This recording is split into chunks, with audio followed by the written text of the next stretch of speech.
For the final day, we're putting up the trim, the rest of the wall. I think they got an inspection coming in. We're gonna do the sides, top and bottom, that's about it.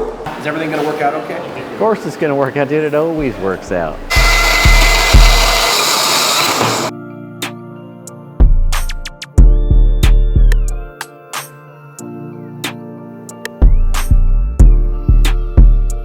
Doing all the edge correction on all the modules, and it's going to take another 15 minutes or so, and then it'll be done, and then we'll throw up that 4K content again, and then we'll get the final shots, and then we'll clean it, then we'll wrap it again one more time, and we'll be done. Dude, it gives you shake and bake. Yeah, shake and bake.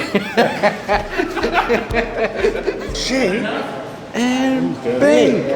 That's it, day 3 done, Sony wall done, trim kit on, 9x9, 1.5 pixel pitch. That's it, dude, Beverly Hills. It's a wrap, GTA.